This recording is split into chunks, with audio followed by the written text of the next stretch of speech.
Success Mantra, V shape future. Hello dear aspirants, this is Law Faculty Advocate Vivek Sharma and we are here with the Mega Mock series which is targeted upon 3-year law examination under DU LLB. Okay? तो यहाँ पर हम कुछ questions के साथ आज आपके सामने हैं. इन क्वेश्चंस को हम नरेट करेंगे. आपको ईमानदारी से आंसर अपने दिमाग में रखना है या आप कहीं पर अगर नोट कर रहे हैं तो आप इसको नोट कर सकते हैं. ठीक है.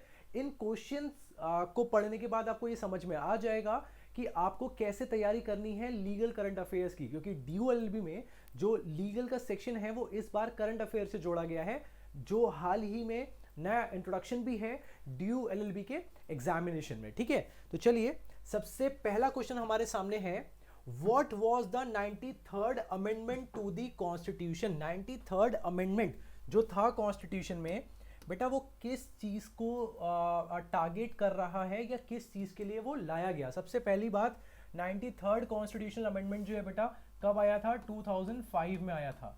ठीक है. अब 93rd कॉन्स्टिट्यूशनल अमेंडमेंट क्यों लाया गया या इसका क्या इंपैक्ट हुआ कॉन्स्टिट्यूशन पे?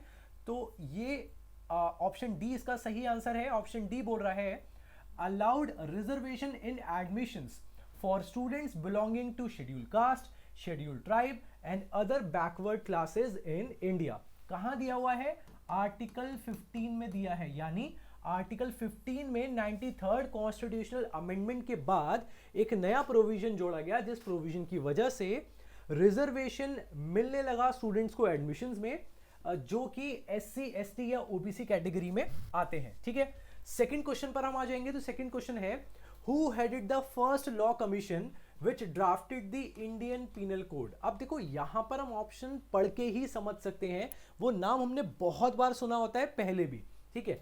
तो क्वेश्चन ये है कि फर्स्ट लॉ कमीशन को किसने हेड किया था, जिसने IPC भी ड्राफ्ट किया है 1860 में? Obviously the answer is Lord Macaulay. ठीक है. अब अगर मैं IPC की बात करूं बेटा, तो फर्स्ट लॉ कमीशन जिसके हेड रहे लॉर्ड मैकॉले, उन्होंने IPC को ड्राफ्ट किया.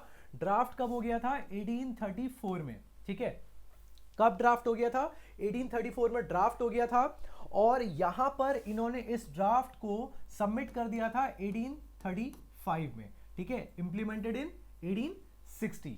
ये वही क्रिमिनल लॉ है जो आज तक भी इंडिया में चल रहा है, बट 2023 में पार्लियामेंट ने नए क्रिमिनल लॉस को पास कर दिया है, जिसका नाम है भारतीय न्याय संहिता, जो कि रिप्लेस करेगा इंडियन पिनल कोड को. ठीक. ओके. आगे चलेंगे. Question number 3, who presides over a joint sitting of the lower and upper house of the parliament?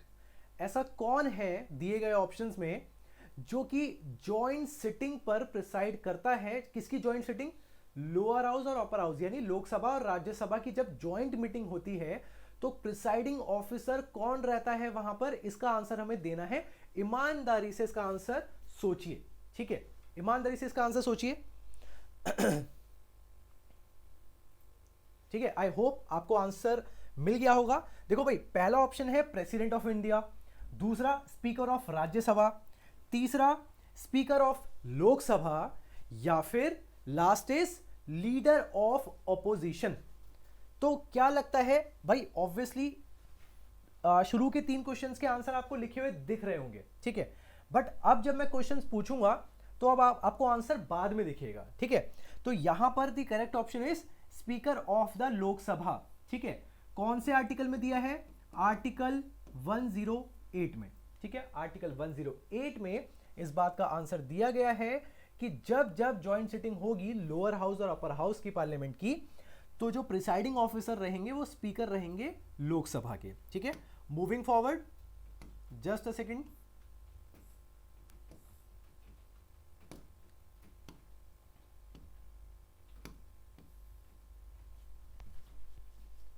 देखिए फोर्थ क्वेश्चन. ठीक है. फोर्थ क्वेश्चन बोल रहा है the president of India is the vice president of India is the ex officio chairperson of which post? भाई जो हमारे vice president होते हैं वो इसमें से दी गई कौन सी एक इंस्टीट्यूशन के एक्स ऑफिशियो चेयरपर्सन माने जाते हैं? भाई वाइस प्रेसिडेंट का काम ही क्या होता है? वाइस प्रेसिडेंट का काम होता है कि वो हमेशा एक्स ऑफिशियो चेयरपर्सन रहते हैं। किसके? भाई ex officio chairperson of Rajya Sabha. ठीक है। अच्छा, यहां पर एक्स ऑफिशियो चेयरमैन की अगर बात हुई है, अगर आपसे पूछ लिया जाए कौन से आर्टिकल में कॉन्स्टिट्यूशन के ये बताया गया है, तो आर्टिकल 64 में हमें बताया गया है कि जो हमारे वाइस प्रेसिडेंट रहेंगे वो हमेशा एक्स ऑफिशियो चेयरपर्सन की तरह काम करेंगे राज्यसभा के। ठीक है, चलिए अगला क्वेश्चन।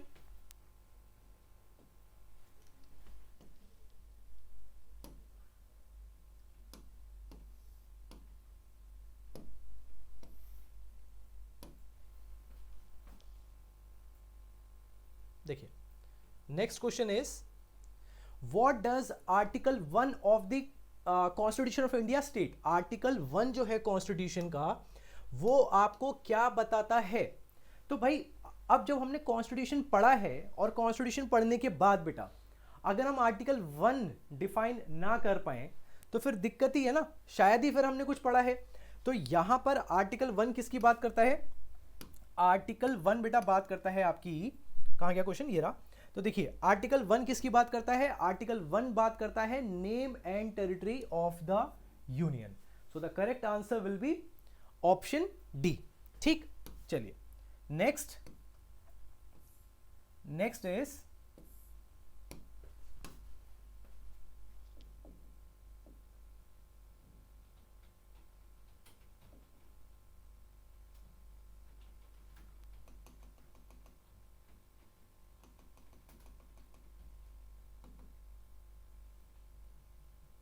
देखिए क्वेश्चन नंबर 6 बोलता है the right to vote is a constitutional right, fundamental right, legal right या फिर ह्यूमन राइट? भाई आपका जो राइट टू वोट है, क्या वो एक कॉन्स्टिट्यूशनल राइट है, फंडामेंटल राइट है, ये लीगल राइट है, ह्यूमन राइट है? ऑब्वियसली ये कॉन्स्टिट्यूशनल राइट है। कहां दिया है? आर्टिकल 326 में दिया है। ठीक है, और ये बोलता है कि जब जब इलेक्शंस होंगे, किसके? लोकसभा के, ठीक है, या फिर लेजिस्लेटिव असेंबलीज के, स्टेट्स के अंदर, तो यहां पर जो आपको वोटिंग राइट है वो एडल्ट सफरेज के बेसिस पर दिया जाएगा। यानी जब आप 18 के हो जाएंगे तो आपको राइट टू वोट मिल जाएगा। ठीक है, अब जब राइट टू वोट की बात करते हैं तो हमने ये पढ़ लिया कि जो हमारा राइट टू वोट है वो दिया है हमें एक कॉन्स्टिट्यूशनल राइट की तरह। बट अगर मैं आपसे पूछूं कि भाई कौन सा आर्टिकल ऐसा है जो आपको ये राइट दे रहा है, तो बेटा वो आर्टिकल है आपका 326। ठीक है, 326। ओके, नेक्स्ट क्वेश्चन पर हम आ जाते हैं। Question number 7, the preamble to the Indian constitution describes India as. भाई जो हमारा प्रियम्बल है कॉन्स्टिट्यूशन का, वो इंडिया को किस तरीके से डिफाइन करता है? तो वो डिफाइन करता है कि India is a sovereign, socialist, secular, democratic Republic. और यहीं से मैं आपको एक बात बता दूं कि प्रियम्बल जो है उसमें हमने 42nd अमेंडमेंट करके 3 वर्ड्स को जोड़ा था। ठीक है, वो वर्ड्स क्या हैं वो क्वेश्चन अभी नीचे आने वाला है। ठीक है, तो हम तब उस पर चर्चा करेंगे। ठीक है, तो यहां पर ऐसे 3 वर्ड्स हैं बेटा जो 42nd अमेंडमेंट में जोड़े गए, ओरिजिनली वो प्रियम्बल में एग्जिस्ट नहीं करते थे। ठीक है, चलिए moving forward. Okay, question number 8, till date there have been how many amendments to the Indian constitution? भाई कितने अमेंडमेंट्स अभी तक हो चुके हैं? ये वीडियो बन रही है 24 जनवरी को, तो आज तक भी कितने अमेंडमेंट हो चुके हैं? तो बेटा अमेंडमेंट हो चुके हैं 106। ठीक है, 106 अमेंडमेंट हो चुके हैं कॉन्स्टिट्यूशन में अभी तक। और जो लेटेस्ट अमेंडमेंट है आपका 106 वाला, वो 2023 में आया है, जिसके बाद 1/3, ठीक है, 1/3 ऑफ सीट रिजर्व की गई हैं विमेन के लिए। कहां पर रिजर्व की गई हैं? लोकसभा में। ठीक है, लोकसभा में, स्टेट लेजिस्लेटिव असेंबलीज में, इंक्लूडिंग नेशनल कैपिटल रीजन या फिर टेरिटरी ऑफ दिल्ली। ठीक, तो ये जो लेटेस्ट लॉ पास किया गया, ये 106 अमेंडमेंट की वजह से किया गया, जो कि किया गया है 2023 में। ठीक है, चलिए moving forward. Okay, what changes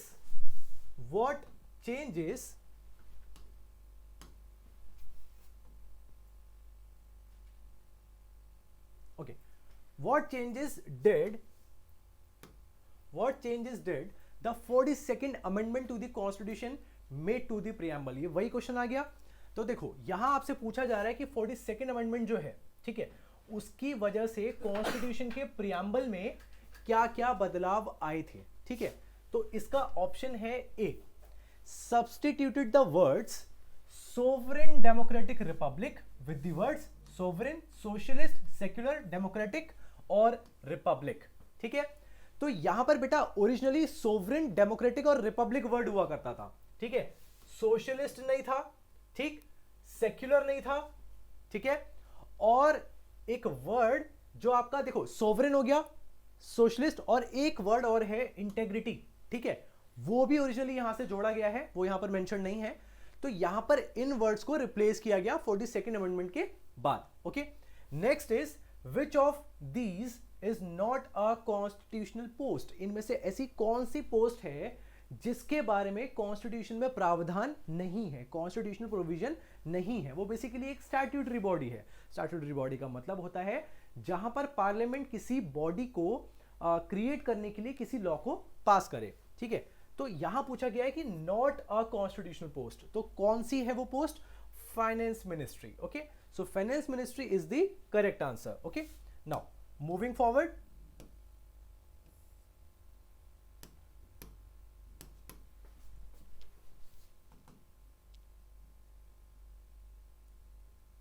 देखिए नेक्स्ट क्वेश्चन ये आ रहा है हमारे सामने कि द इलेक्टोरल कॉलेज, ठीक है, जो हमारा इलेक्टोरल कॉलेज है, इलेक्टोरल कॉलेज का मतलब क्या होता है?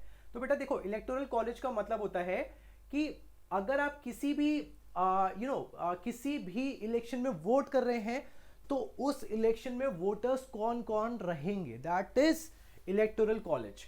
तो इलेक्टोरल कॉलेज पूछा गया है for the election of president of India. तो प्रेसिडेंट ऑफ इंडिया के लिए कौन कौन वोट करता है? क्या भाई सिटीजन्स वोट करते हैं? नहीं, बिल्कुल वोट नहीं करते हैं. सिटीजन्स का यहां पर कोई रोल नहीं होता है. तो option D is the correct answer. तो यहां लिखा है elected members of Lok Sabha, Rajya Sabha and legislative assemblies of the state including national capital territory of Delhi and the union territory of Pondicherry. तो यहां से जो इलेक्टेड मेंबर्स रहते हैं वो बेटा प्रेसिडेंशियल पोस्ट के लिए क्या बोलते हैं, वोटिंग कर सकते हैं. ठीक, okay. Next is how can the chief justice of India be removed?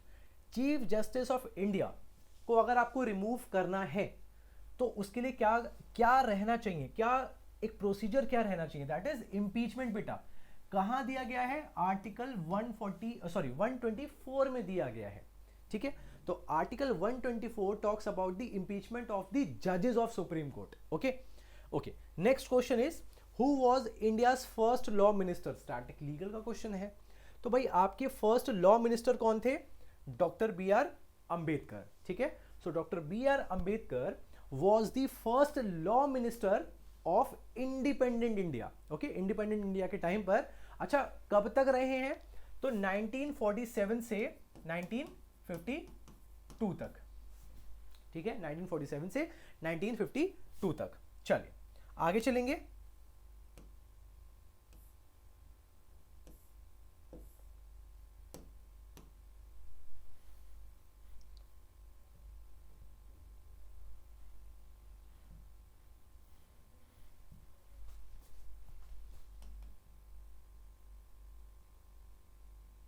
Okay, next question is in which case did the Supreme Court propounded the basic structure doctrine? अब देखो यार बेसिक स्ट्रक्चर डॉक्ट्रिन हमने बहुत बार सुना होता है ना? तो यहां पर कौन सा केस था वो सुप्रीम कोर्ट का जिस केस ने ये बेसिक स्ट्रक्चर का डॉक्ट्रिन दिया? तो भाई क्या कौन सा केस है? केशवानंद भारती. कब आया था? 1973 में आया था. अच्छा, कोई और स्पेशल बात? भाई यहां पर सबसे बड़ी कॉन्स्टिट्यूशनल बेंच बैठी थी. 7:6 के रेशियो से इस जजमेंट को दिया गया, यानी यहां पर 13 जजेस की कॉन्स्टिट्यूशनल बेंच बैठी थी, जो अब तक की सबसे बड़ी कॉन्स्टिट्यूशनल बेंच मानी जाती है।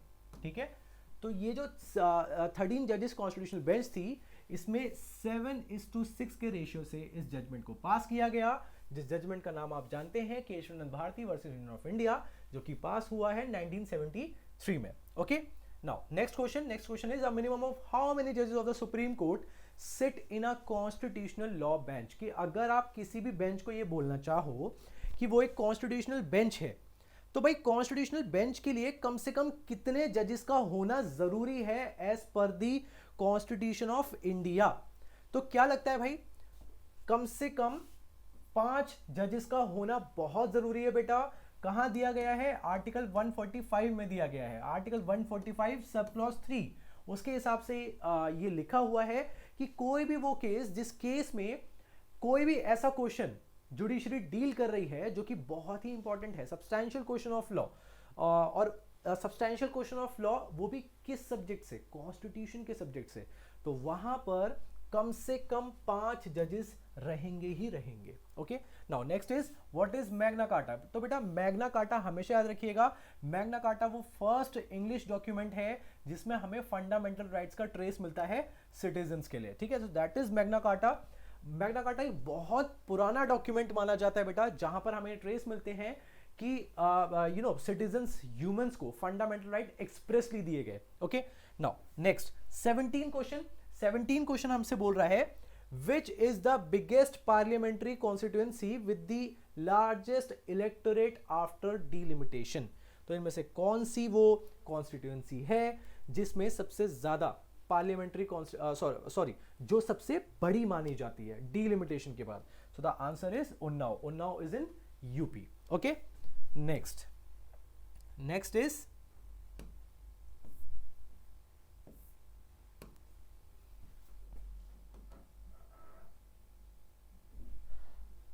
okay, question number 18, which article talks about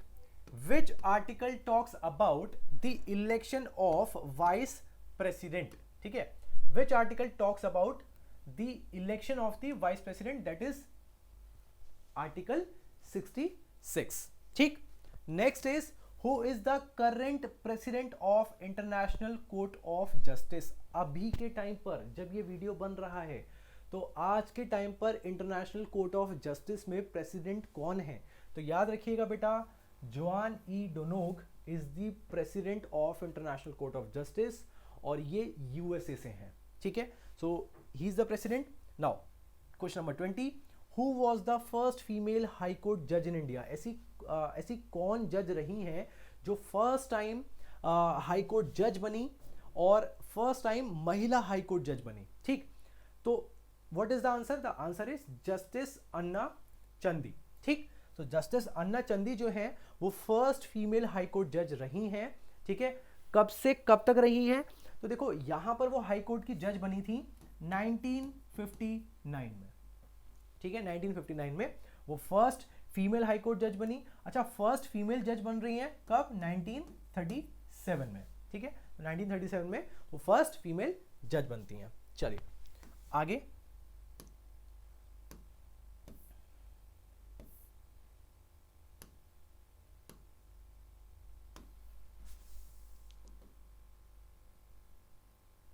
okay, next is okay question number 21 में आपसे पूछा गया है who is the chairman of the planning commission of India? जो प्लानिंग कमीशन रहता है इंडिया में उसके चेयरपर्सन कौन होते हैं? ठीक, सो द आंसर इज डी। बेटा याद रखना इस चीज को हमेशा, जो आपके प्राइम मिनिस्टर होते हैं वो एक्स ऑफिशियो चेयरमैन माने जाते हैं प्लानिंग कमीशन की। ठीक है, this is the rule of law कि यहां जो प्राइम मिनिस्टर रहेंगे इंडिया में वो प्लानिंग कमीशन के एक्स ऑफिशियो चेयरमैन रहेंगे। Okay, next question, which of these has been held by the supreme court to not being a government organisation? कौन से केस में सुप्रीम कोर्ट ने बोला कि दी गई नीचे अथॉरिटीज में इनको गवर्नमेंट ऑर्गेनाइजेशन नहीं माना जाएगा? So the answer is B, board of cricket control of India जो एक बॉडी है इसको गवर्नमेंट ऑर्गेनाइजेशन नहीं माना जाता है, ऐसा सुप्रीम कोर्ट ने एक केस में बोला। ठीक, next question is in which case did the largest bench of 13 जजेस of the supreme court sit? अभी हमने ये क्वेश्चन कवर किया है, आप जानते ही हैं आंसर केशवानंद भारती है। कितने जजेस थे? 13 जजेस थे। 13 जजेस की कॉन्स्टिट्यूशनल बेंच थी। कॉन्स्टिट्यूशनल बेंच क्या होता है? कॉन्स्टिट्यूशनल बेंच वो बेंच होती है जिसमें मिनिमम 5 जजेस का होना जरूरी है, आर्टिकल 145। ओके, चलिए नेक्स्ट क्वेश्चन।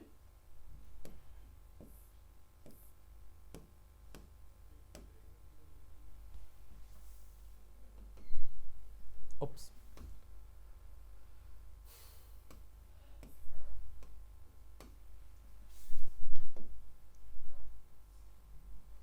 देखिए next question is which of the following is the only female जज of supreme court that has been directly elevated to the designation of जज फ्रॉम एन एडवोकेट? इनमें से ऐसी कौन सी महिला जज हैं जिनको एडवोकेट से सीधा सुप्रीम कोर्ट का जज बना दिया गया था?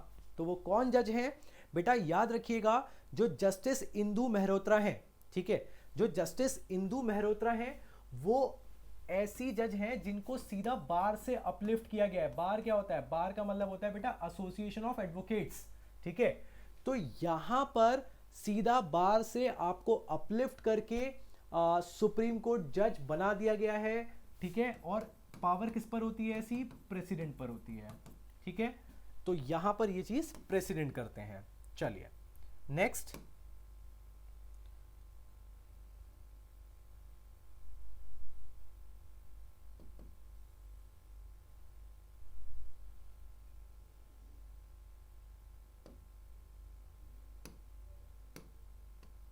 Okay, so the next question is when was the Indian contract act enacted? आपका जो इंडियन कॉन्ट्रैक्ट एक्ट है वो कब आया था? याद रखिएगा 1872 में आया था, ठीक है। आपसे अगर कोई पूछे कि एग्जिस्टिंग आईपीसी कब आया था, भाई 1860 में आया था।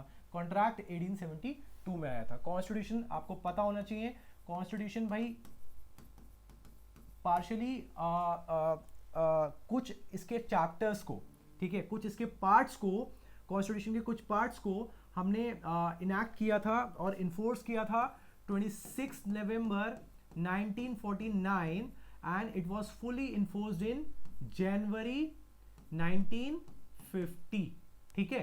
कब? 26 जनवरी, ठीक है। 26 जनवरी आ रही है, हम परेड देखते हैं क्या हुआ था। तो 26 जनवरी 1950 को हमने कॉन्स्टिट्यूशन को अडॉप्ट किया था, ठीक है। अच्छा, 26 नवंबर 1949 को क्या होता है?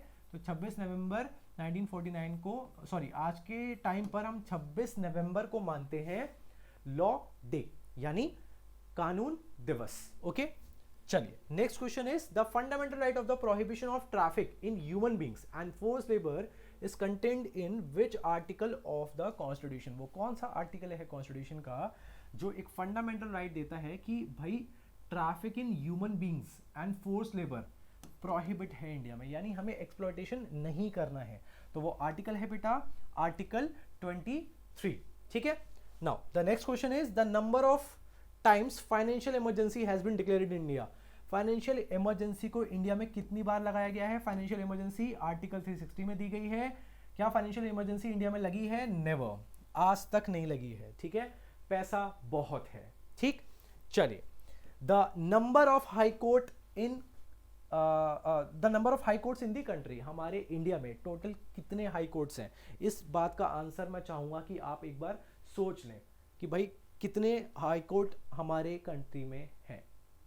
सोच लीजिए, ऑप्शन इज 28, 24, 26, 25, ठीक है। चलिए, मुझे लगता है आपने अभी तक सोच लिया होगा, तो यहां पर the answer is, the answer is, आप देख सकते हैं आंसर है 25।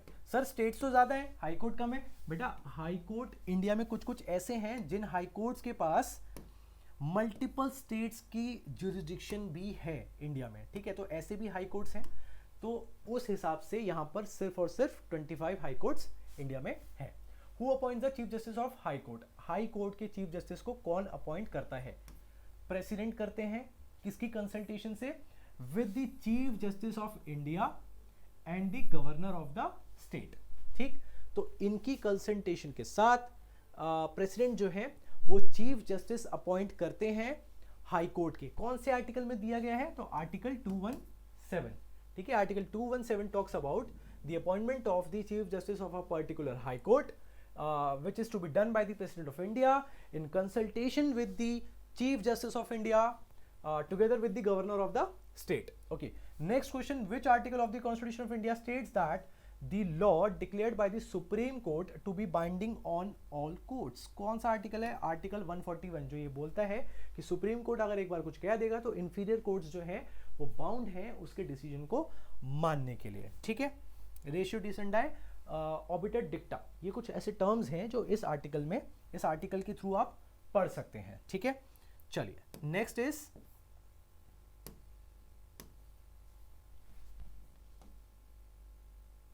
Okay, question number 31, the Indian penal code was enacted in, मैंने अभी आपको आंसर बताया है 1860।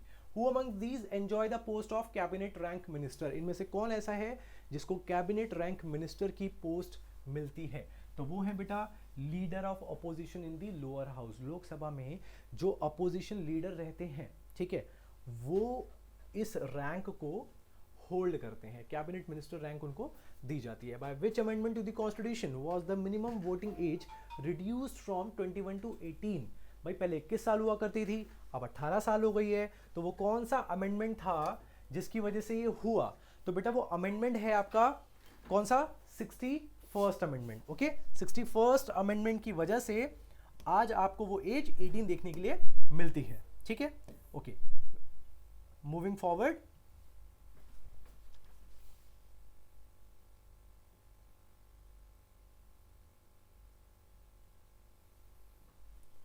okay, which of the following states were created in the States Reorganization Act 1956? वो कौन से स्टेट्स थे जिनको बनाया गया इस लॉ के आने के बाद? स्टेट्स रीऑर्गेनाइजेशन एक्ट 1956, याद रखिएगा, मध्य प्रदेश, कर्नाटका, आंध्र प्रदेश, ठीक। तो ये 3 स्टेट्स ऐसे हैं बेटा जिनको रीऑर्गेनाइजेशन एक्ट 1956 के बाद बनाया गया। Who was the first chief justice of independent India? तो इंडिपेंडेंट इंडिया में फर्स्ट चीफ जस्टिस कौन थे? Justice H.J. कानिया, ठीक है। Justice H.J. कानिया जो थे वो हमारे इंडिपेंडेंट इंडिया के फर्स्ट चीफ जस्टिस रहे, ठीक है। कब से कब तक रहे? 1947 से 1950 तक, ठीक। Okay, next, when was the Magna Carta issued? Magna Carta, Magna charter, कुछ भी कह सकते हैं आप इसको। तो इसको कब इशू किया गया था? 1215 में, ठीक। Which of the following is a writ issued to a detaining authority to produce the detained person in court to know the cause for detention? Habeas corpus, बेटा देखो, habeas corpus एक ऐसी रिट है जो तब इशू करवाई जाती है जब किसी भी इंसान को, किसी भी व्यक्ति को डिटेन कर दिया जाता है विदाउट एनी रीजनेबल जस्टिफिकेशन। तो यहाँ पर तब इस रिट को इशू करवाया जाता है और इसका मतलब होता है to have the body. Writs कहाँ दी गई हैं? हमारा कॉन्स्टिट्यूशन, सॉरी, हमारा फंडामेंटल राइट है आर्टिकल 32 जो हमें देता है कॉन्स्टिट्यूशनल रेमेडी। तो वहां पर इन रिट्स को डिफाइन किया गया है। चलिए मूविंग फॉरवर्ड,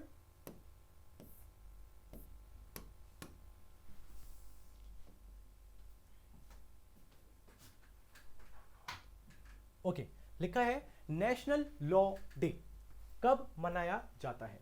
अभी आंसर मैंने आपको बताया था 26 नवंबर को इसको मनाया जाता है, कानून दिवस, ठीक है। The world celebrates 10th December as, 10 दिसंबर को क्या मनाया जाता है? ह्यूमन राइट्स डे, ठीक है, ह्यूमन राइट्स डे मनाया जाता है। What were the Nuremberg trials? Nuremberg के ट्रायल्स क्या थे? तो ये बेटा ट्रायल हुआ था किसका? Nazi Germany generals post world war, okay, post world war यानी वर्ल्ड वॉर के बाद जब नाजीज जर्मनी जनरल्स का ट्रायल हुआ तो उस चीज को कहा गया न्यूरमबर्ग ट्रायल्स, ठीक है। Next question, what is the minimum age of standing for election to the Lok Sabha in India? कम से कम कितनी एज होनी चाहिए अगर आपको लोकसभा के लिए इलेक्शंस लड़ने हैं, नॉमिनेशन फाइल करना है? तो मिनिमम एज इज 25, कम से कम 25 साल की उम्र आपके पास होनी चाहिए, ठीक है। चलिए आगे आ जाएंगे।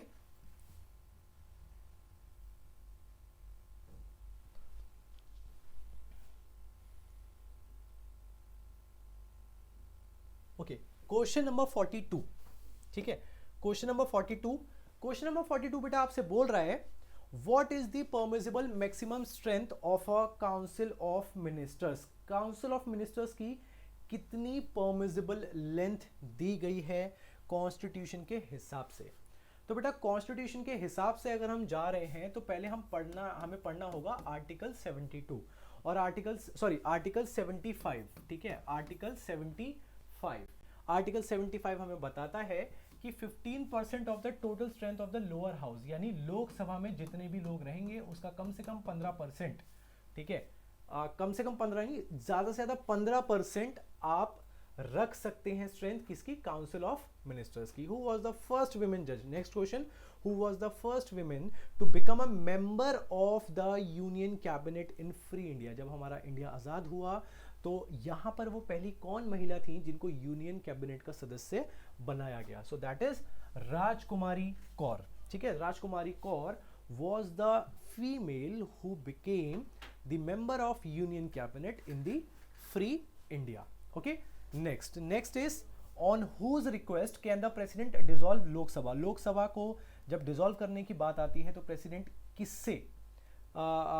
किसके रिक्वेस्ट पर उस लोकसभा को डिसॉल्व कर सकते हैं, तो that is prime minister. Okay, next question, when were the privy purse of princely states abolished by Indira Gandhi. Privy purse की जो पॉलिसी थी, जब हमने स्टेट्स को अनेक्स्ट किया था इंडिया में, तो जो राजा रजवाड़े जो उनके किंग हुआ करते थे, उनको उस टाइम की गवर्नमेंट ने कुछ अमाउंट देने का वादा किया, ईयरली ये रेंट जाता रहा उनको कि भाई ठीक है। बट एक टाइम पर आकर जो आपकी इंदिरा गांधी गवर्नमेंट थी उन्होंने इसको हटा दिया, प्रिवी पर्स पॉलिसी को हटा दिया, ठीक है। तो ये था 1971 के टाइम पर आपने प्रिवी पर्स पॉलिसी को हटा दिया। कौन सा अमेंडमेंट है पूछा जाए, 26th अमेंडमेंट है बेटा, 26th अमेंडमेंट है जो कि किया गया है 1971 में, उसकी वजह से प्रिवी पर्स पॉलिसी को अबॉलिश कर दिया, ठीक है। चलिए आगे चलेंगे।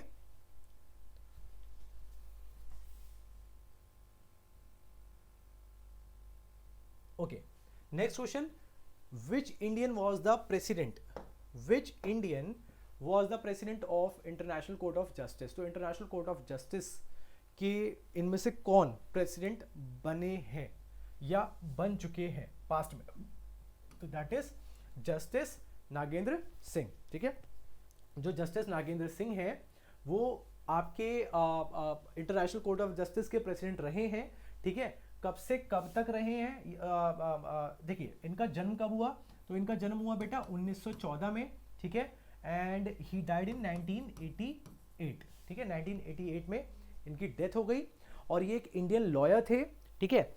85 से 88 तक ये जो है इंटरनेशनल कोर्ट ऑफ जस्टिस के प्रेसिडेंट रहे, ठीक। Next is Who was the first Indian judge of International Court of Justice? International Court of Justice में पहले भारतीय जज कौन रहे, जस्टिस बेनेगल रामा राव, ठीक। Next question, what is the term of the members of the international court of justice. International court of justice में जो members होते हैं उनका टेन्योर कितने टाइम का होता है, ये आपसे क्वेश्चन पूछा गया है, याद रखिएगा 9 साल का टेन्योर उनका होता है, ठीक है। Second last question, what is the term of the जजेस of supreme court of United States. United States में जो सुप्रीम कोर्ट के जजेस होते हैं उनका टेन्योर क्या होता है, तो बेटा टिल देयर डेथ और voluntary resignation, this is the tenure, okay. The last question, article 13 किस बारे में बात करता है, ये आपसे क्वेश्चन पूछा गया है। बिना ऑप्शन के अगर आप बता पा रहे हैं कि आर्टिकल 13 क्या बात करता है, क्योंकि फंडामेंटल राइट है, तो बहुत अच्छी बात है, अदरवाइज आपको दोबारा कॉन्स्टिट्यूशन को पढ़ना चाहिए।